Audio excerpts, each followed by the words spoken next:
ಮೋಡದ ಕೂಡಲೇ ಓಡುವ ಚಂದಿರ ನೋಡುತ್ತಲಿರೆ ಮರೆಯಾದಂತೆ. ಮೋಡದ ಕೂಡಲೇ ಓಡುವ ಚಂದಿರ ನೋಡುತ್ತಲಿರೆ ಮರೆಯಾದಂತೆ. ಗಾಢಗಾತಿಯಳ ಮನಸ್ಸಿನ ಮೂಲೆಗಳು ಮೂಡಿತು ಹಿಂದಿನ ನೆನಪಂತೆ. ಗಾಢಗಾತಿಯಳ ಮನಸ್ಸಿನ ಮೂಲೆಗಳು ಮೂಡಿತು ಹಿಂದಿನ ನೆನಪಂತೆ. ಮೂಡಿತು ಹಿಂದಿನ ನೆನಪಂತೆ. ಮೂಡಿತು ಹಿಂದಿನ ನೆನಪಂತೆ. ವೀಕ್ಷಕರೇ ನಮಸ್ಕಾರ. ಯಕ್ಷ ಇನ್ಫೋ ಕನ್ನಡಕ್ಕೆ ಸ್ವಾಗತ. ನಾನು ಸತೀಶ್ ಸಾಲ್ಯ ಚಾರ್ಮಾಡಿ. ಮತ್ತೊಂದು ವಿಭಿನ್ನವಾಗಿರುವಂತಹ ವಿಡಿಯೋಗೆ ನಿಮಗೆಲ್ಲರಿಗೂ ಕೂಡ ಪ್ರೀತಿಯ ಸ್ವಾಗತದ ಜೊತೆಗೆ ಯಕ್ಷ ಪಯಣದ ಸಂದರ್ಶನದ ಸಂಚಿಕೆಗಳನ್ನು ನೋಡ್ತಾ ಇದ್ದೀರಿ. ಅನೇಕ ಕಲಾವಿದರ ಸಂದರ್ಶನಗಳು ಮೂಡಿ ಬರ್ತಾ ಇದೆ. ಒಳ್ಳೆಯ ಸಪೋರ್ಟನ್ನು ಕೂಡ ಕೊಡ್ತಾ ಇದ್ದೀರಿ. ಮುಂದಕ್ಕೂ ಒಳ್ಳೊಳ್ಳೆಯ ಕಲಾವಿದರ ಸಂದರ್ಶನಗಳು ಬರಲಿಕ್ಕಿದೆ ಅಂತ ಹೇಳ್ತಾ ಇವತ್ತಿನ ವಿಡಿಯೋದಲ್ಲಿ ಬಡಗುತಿಟ್ಟು ಯಕ್ಷಗಾನ ಕ್ಷೇತ್ರದಲ್ಲಿ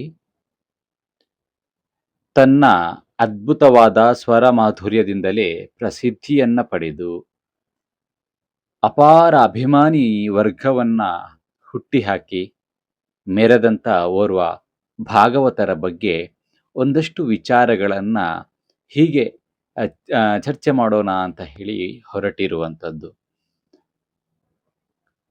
ಬಡಗುತಿಟ್ಟಿನಲ್ಲಿ ಕುಲವ ಬೆಳಗುವ ಚೆಲುವ ಕುವರ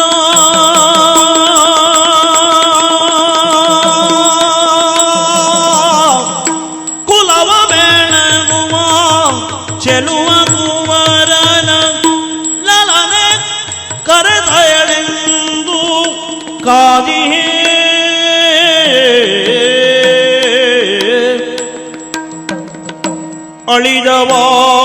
ಅಳಿದವಾರತೆಯರಿಗೆ ಭಾವನ ಕೊಲೆಯದಂತೆ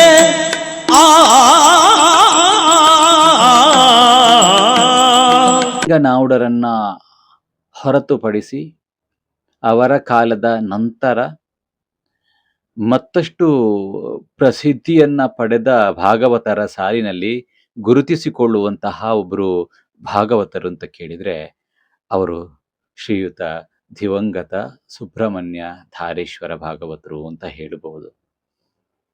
ಯಾಕೆ ಏನು ವಿಚಾರ ಅಂತ ಹೇಳಿ ನೋಡುವುದಿದ್ರೆ, ಯಕ್ಷಗಾನ ಕ್ಷೇತ್ರದಲ್ಲಿ ಈ ನಮ್ಮ ಆಡು ಭಾಷೆಯಲ್ಲಿ ಹೇಳುವುದಿದ್ರೆ ಸರ್ಕಸ್ ಅಂತ ಹೇಳ್ತಾರೆ. ರಂಗಸ್ಥಳದಲ್ಲಿ ಈಗಿನ ಭಾಗವತರಾಗಿರಬಹುದು ಅಥವಾ ಈಗಿನ ಪದ್ಯಗಳಲ್ಲಿ ಎಷ್ಟೇ ವಿಭಿನ್ನತೆಯನ್ನ ತಂದರೂ ಕೂಡ ಅದೆಲ್ಲವನ್ನು ಕೂಡ ಧಾರೇಶ್ವರ ಭಾಗವತರು ತುಂಬ ವರ್ಷಗಳ ಹಿಂದೆಯೇ ಎಲ್ಲದನ್ನ ಮಾಡಿದ್ರು ಅನ್ನೋದಕ್ಕೆ ನಾನು ಯಾವುದು ನಾಗವಲ್ಲಿಯ ಪಾತ್ರದೊಂದು ಪದ್ಯವನ್ನು ಆರಂಭದಲ್ಲೇ ಹಾಕಿದ್ದೆ, ನೀವು ನೋಡಿರ್ಬೋದು. ಅಂತಹ ಸರ್ಕಸ್ ಅನ್ನು ಅವರು ಮಾಡಿದ್ರು. ಅದ್ಭುತವಾಗಿರುವಂತಹ ಸಂಗೀತದ ಜ್ಞಾನ ಆಗಿರಲಿ, ರಂಗದಲ್ಲಿ ಪ್ರಸ್ತುತಿ ಪಡಿಸುವಂತಹ ರೀತಿ ಇರಲಿ, ಹೇಗೆ ಬೇಕೋ ಹಾಗೆ. ಈಗ ಎಲ್ಲ ಸಿನಿಮೀಯ ಶೈಲಿಯ ಹಾಡುಗಳೇನೋ ಇದೆಲ್ಲ ಬರ್ತಾ ಉಂಟಲ್ಲ, ಇಂತಹದ್ದನ್ನ ಅತ್ಯದ್ಭುತವಾಗಿ ಈ ಹಿಂದೆಯೇ ಧಾರೇಶ್ವರ ಭಾಗವತರು ಮಾಡಿ ಹೋಗಿದ್ದಾರೆ ಅಂತ ಹೇಳಿ.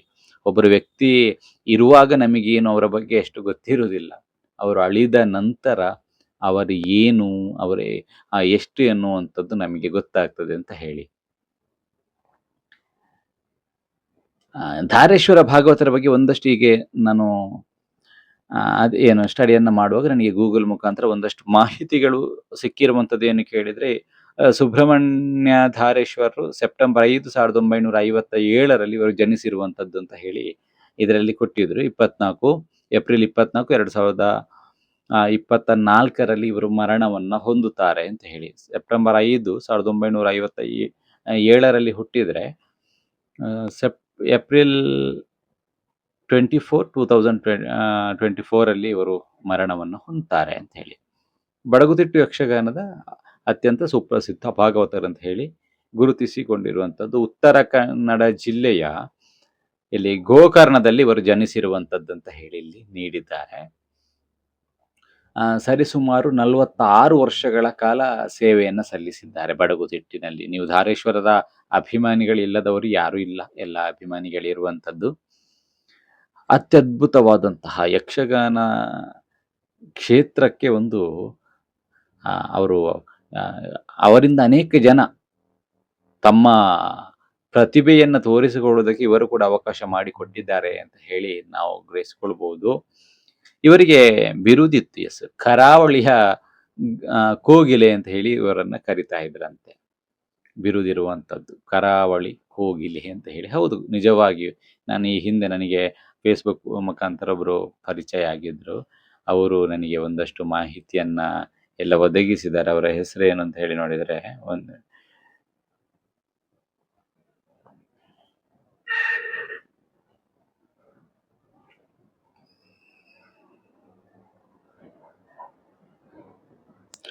ಸ್ವರ್ಣ ನೂಪುರ ಅನ್ನುವಂತಹ ಒಬ್ಬರು ನನ್ನ ಫೇಸ್ಬುಕ್ ಫ್ರೆಂಡ್ ಅವರು.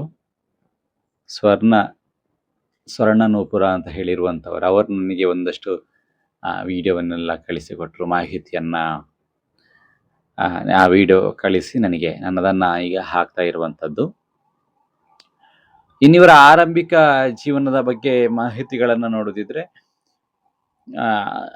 ಯಕ್ಷಗಾನಕ್ಕೆ ಹೇಗೆ ಪಾದಾರ್ಪಣೆಯನ್ನ ಗೈದ್ರು ಅಂತ ಹೇಳಿ ಒಂದಷ್ಟಿದೆ. ಆ ವಿಚಾರವನ್ನ ಹೊರತುಪಡಿಸಿ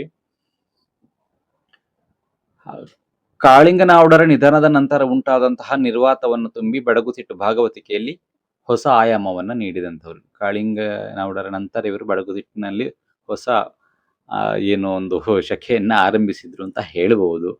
ಪೆರಡೂರು, ಅಮೃತೇಶ್ವರಿ, ಹಿರೇಮಹಾಲಿಂಗೇಶ್ವರ ಮತ್ತು ಪಂಚಲಿಂಗ ಮುಂತಾದ ಪ್ರಸಿದ್ಧ ಮೇಳಗಳಲ್ಲಿ ಸೇವೆಯನ್ನ ಸಲ್ಲಿಸಿದ್ರು ಅಂತ ಹೇಳಿ. ಪೆರಡೂರು ಮೇಳ ಆಗಿರಬಹುದು ಅಥವಾ ಬೇರೆ ಅನೇಕ ಬಡಗುತಿಟ್ಟಿನ ಅನೇಕ ಮೇಳಗಳಲ್ಲಿ ಸೇವೆಯನ್ನ ಸುದೀರ್ಘ 28 ವರ್ಷಗಳ ಕಾಲ ತಿರುಗಾಟ ನಡೆಸಿದ್ರು ಅನ್ನುವಂಥದ್ದು.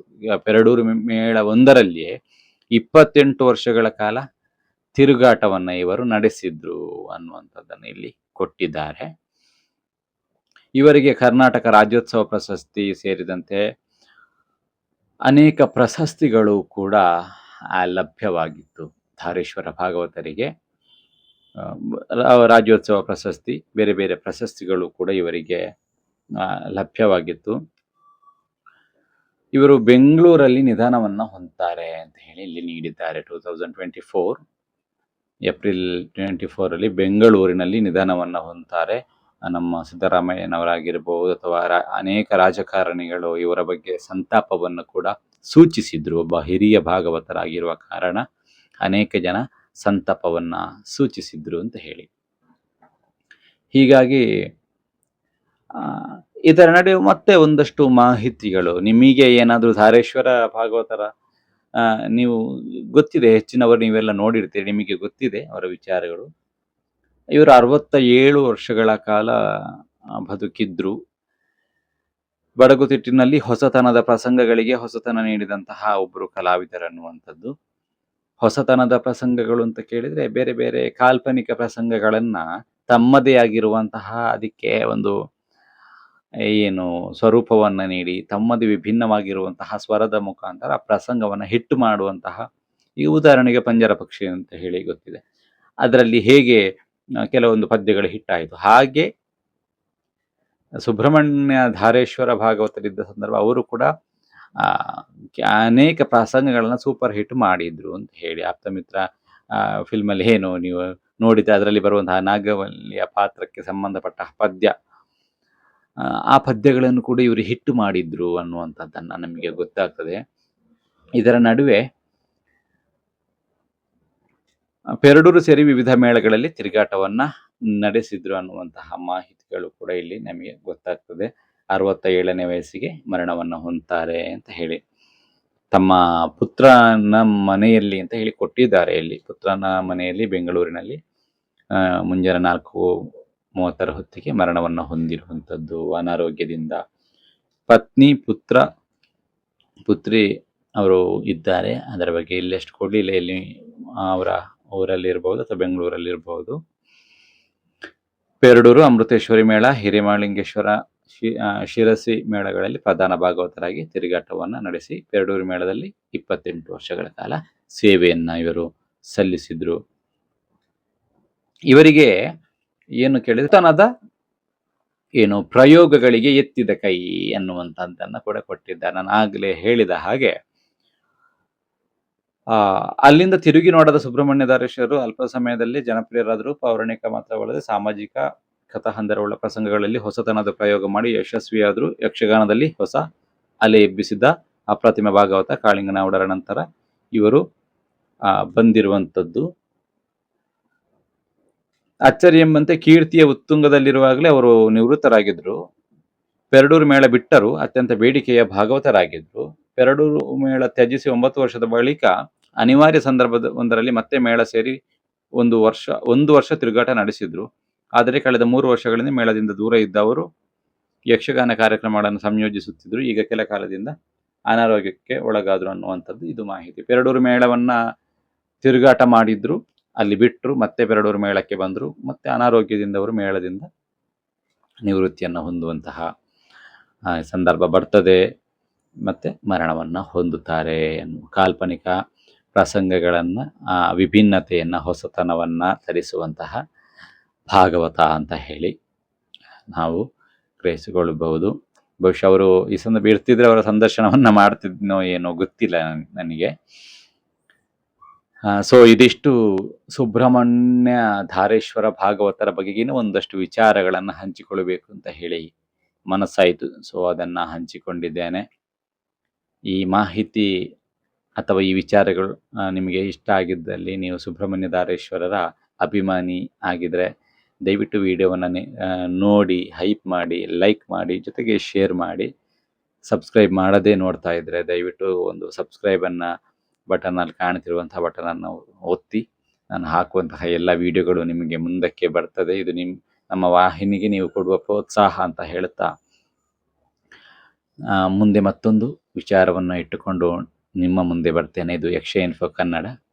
ಮುಂದಿನ ವಿಡಿಯೋದಲ್ಲಿ ಸಿಗೋಣ. ನಮಸ್ಕಾರ.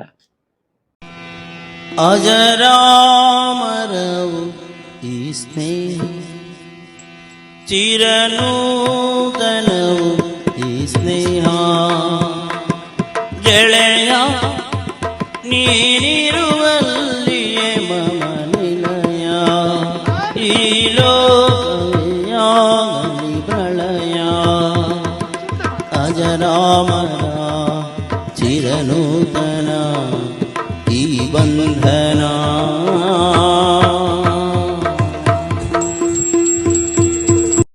ಎತ್ತಿಸಲ ಹೀರ ಕರದ ಪ್ರೀತಿಯು ಭಕ್ತಿ ಹೋಯಿದೆ ಶಿವನೇ.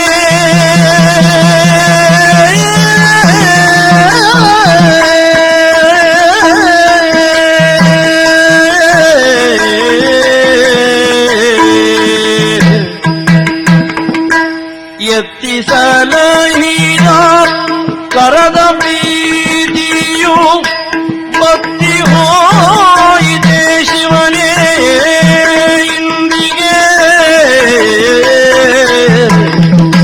ಹತ್ತಿರಕ್ಕೆ ಕರೆದೆಂದ ಭಗಿನಿಯೋಳ್ ವಿಸ್ತರ